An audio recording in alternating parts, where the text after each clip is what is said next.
بسم اللہ الرحمن الرحیم۔ صنائع لفظی میں سے ایک صنعت ہے صنعت اقتباس۔ اقتباس کا معنی ہوتا ہے چن لینا، منتخب کر لینا۔ یہاں مراد کیا ہے؟ اقتباس سے مراد ہے شاعر اپنے شعر میں یا اپنے کلام میں قرآن پاک کی آیت کا جز یا حدیث پاک کا کوئی ٹکڑا بعینہ ہی ذکر کرے۔ جس طرح حدیث پاک میں آیا ہے اسی طرح حدیث پاک کے الفاظ یا قرآن پاک کے الفاظ بعینہ ہی اپنے شعر میں اپنے کلام میں نقل کرے، ذکر کرے، اسے کہتے ہیں اقتباس۔ عام طور پر اردو شاعروں کے شعر میں اقتباس نہیں پایا جاتا، بہت کم پایا جاتا ہے۔ مرزا غالب کتنا بڑا شاعر ہے، اس کے اشعار میں بس 2 ہی شعر ایسے ہیں جس میں صنعت اقتباس پایا جاتا ہے۔ اقبال کتنا بڑا شاعر ہے، اس کے اشعار میں تقریباً 5 اشعار ایسے ہیں جس میں صنعت اقتباس پایا جاتا ہے۔ قربان جائیے حضور اعلیٰ حضرت پر، حضور اعلیٰ حضرت کی شان جس سمت آ گئے ہیں سکے بٹھا دیے ہیں۔ حضور اعلیٰ حضرت نے تقریباً 100 سے زائد اشعار میں صنعت اقتباس استعمال فرمایا ہے۔ جو اردو اشعار ہیں ہدایت بخشش اول دوم، اس میں تقریباً 40 اشعار ایسے ہیں جن میں آپ نے صنعت اقتباس استعمال فرمایا ہے۔ اس کے علاوہ فارسی اشعار وغیرہ اگر شمار کریں تو اس طرح حضور اعلیٰ حضرت نے تقریباً 100 سے زائد اشعار میں صنعت اقتباس کا استعمال فرمایا ہے۔ نمونے کے طور پر آپ کے سامنے اردو کے چند اشعار پیش کر رہا ہوں، حضور اعلیٰ حضرت نے کس طرح صنعت اقتباس استعمال فرمایا۔ اعلیٰ حضرت فرماتے ہیں وَرَفَعْنَا لَكَ ذِكْرَكَ کا ہے سایہ تجھ پر، وَرَفَعْنَا لَكَ ذِكْرَكَ کا ہے سایہ تجھ پر، بول بالا ہے تیرا، ذکر ہے اونچا تیرا۔ قرآن پاک کی جو آیت کا جز ہے وَرَفَعْنَا لَكَ ذِكْرَكَ، اور ہم نے تمہارے لیے تمہارے ذکر کو بلند کر دیا۔ رب سبحانہ و تعالیٰ فرماتا ہے وَرَفَعْنَا، اور ہم نے بلند کیا، لَكَ آپ کے لیے، آپ کی وجہ سے، ذِكْرَكَ آپ کے ذکر کو۔ تو حضور اعلیٰ حضرت نے اس پوری آیت کو نقل کیا، اپنے شعر میں بیان کیا اور پھر فرمایا وَرَفَعْنَا لَكَ ذِكْرَكَ کا ہے سایہ تجھ پر، بول بالا ہے تیرا، ذکر ہے اونچا تیرا۔ جب اللہ تعالیٰ ذکر اونچا کرے تو کون ذکر کو گرا سکتا ہے، کون ذکر کو گھٹا سکتا ہے؟ جب اللہ تعالیٰ بلند کر رہا ہے تو گھٹانے والا کون ہو سکتا ہے؟ خیر، اس طرح فرماتے ہیں من رآنی رآ الحق، جو کہے، من رآنی رآ الحق، من رآنی قد رآ الحق، جو کہے، کیا بیاں اس کی حقیقت کیجئے۔ من رآنی قد رآ الحق، جو کہے، کیا بیاں اس کی حقیقت کیجئے۔ من رآنی جس نے مجھے دیکھا، قد رآ الحق تحقیق کہ اس نے حق دیکھا۔ تو یہاں حق سے مراد کیا ہے؟ اس سے بعض علماء کرام بیان کرتے ہیں جس نے خواب میں نبی کو دیکھا، من رآنی یعنی من رآنی فی المنام، جس نے مجھے خواب میں دیکھا، قد رآنی قد رآ الحق تو تحقیق کہ اس نے حق دیکھا یعنی مجھے ہی دیکھا۔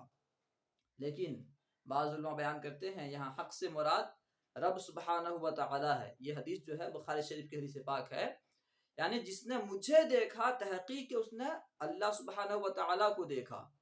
من رآنی قد رآ الحق، جس نے مجھے دیکھا اس نے اللہ کو دیکھا۔ تو اعلیٰ حضرت فرماتے ہیں من رآنی قد رآ الحق، جو کہے، کیا بیاں اس کی حقیقت کیجئے۔ جو یہ کہے جس نے مجھے دیکھا، اللہ کو دیکھا، اب ان کی حقیقت کیا ہے کون بیان کر سکتا ہے؟ دیکھیے حدیث پاک کو اعلیٰ حضرت نے اپنے شعر میں استعمال فرمایا۔ اسی طرح ایک شعر ہے من زارا تربتی وجبت لہو شفاعتی، ان پر درود جن سے نوید ان بشر کی ہے۔ من زارا تربتی وجبت لہو شفاعتی، ان پر درود جن سے نوید اس بشر کی ہے۔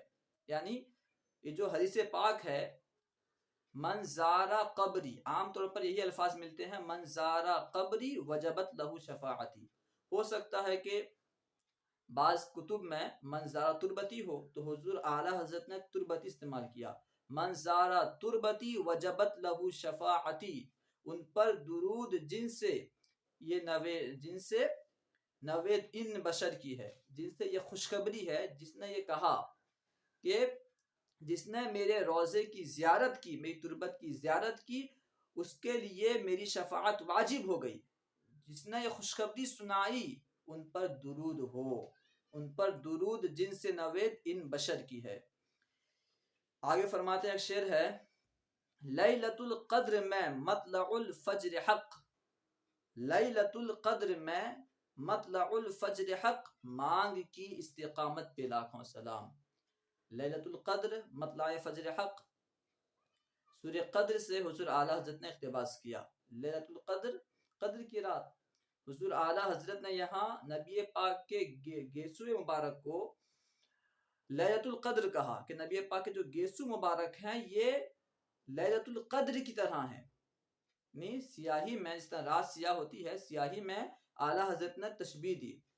اور مطلع فجر حق، اعلیٰ حضرت نے نبی پاک کے جو مانگ تھے انہیں مطلع فجر حق، جس طرح مطلع نکلتا ہے، مطلع فجر، فجر جب طلوع ہوتا ہے جو مطلع نکلتا ہے، تو اعلیٰ حضرت نے نبی پاک کے مانگ کو مطلع الفجر حق فرمایا کہ نبی پاک کا جو مانگ ہے وہ مطلع فجر حق ہے. لیلۃ القدر میں مطلع الفجر حق، مانگ کی استقامت پہ لاکھوں سلام. تو یہاں بھی حضور اعلیٰ حضرت نے اقتباس فرمایا سورہ قدر سے. اس طرح حضور اعلیٰ حضرت ایک فرماتے ہیں شعر میں، مجرم بلائے آئے ہیں جاؤ کا ہے گواہ. جو مجرم یہاں آئے ہیں نبی پاک کی بارگاہ میں ایسے ہی نہیں آئے. قرآن پاک کی جو آیت ہے وَلَوْ أَنَّهُمْ إِذْ ظَلَمُوا جَاءُوكَ وَلَوْ أَنَّهُمْ إِذْ ظَلَمُوا أَنفُسَهُمْ جَاءُوكَ، اگر وہ اپنی جانوں پر ظلم کر بیٹھیں اور تمہارے پاس آئیں اور پھر اللہ کی بارگاہ میں توبہ کریں اور رسول ان کے لیے استغفار کریں، دعا کریں، تو ضرور وہ رب کو، اللہ کو توبہ قبول کرنے والا پائیں گے. تو حضور اعلیٰ فرماتے ہیں مجرم بلائے آئے ہیں جاؤ کا ہے گواہ، پھر رد ہو کب یہ شان کریموں کے در کی ہے، پھر رد ہو کب یہ شان کریموں کے در کی ہے. تو حضور اعلیٰ حضرت نے یہاں جاؤ کا، جو کہ اس آیت مبارکہ میں ہے وَلَوْ أَنَّهُمْ إِذْ ظَلَمُوا أَنفُسَهُمْ جَاءُوكَ، یہاں سے جاؤ کا بطور اقتباس اپنے شعر میں نقل فرمایا کہ مجرم یہ آیت سن کر کے یہاں آئے ہیں. اللہ سبحانہ و تعالی نے نبی پاک کی بارگاہ میں جانے کا حکم دیا، تو مجرم بلائے گئے ہیں تبھی یہاں آئے ہیں، ایسے ہی نہیں آئے. تو پھر کب رد ہو، پھر رد ہو کب یہ شان کریموں کے در کی ہے. جب مجرم بلائے گئے ہیں، آئے ہیں، تو پھر رد کیسے ہو، پھر رد ہو کب یہ شان کریموں کے در کی ہے. یہ چند مثال تھی حضور اعلیٰ حضرت رضی اللہ تعالیٰ عنہ نے کس طرح اپنے اشعار میں اقتباس کا استعمال فرمایا ہے. آپ اعلیٰ حضرت کے اشعار پڑھیں، آپ کو بہت سارے اشعار ایسے ملیں گے جہاں قرآن پاک کی آیت یا حدیث پاک کا جز ملے گا، تو آپ سمجھ جائیں کہ وہاں صنعت اقتباس پایا جا رہا ہے. السلام علیکم ورحمۃ اللہ وبرکاتہ.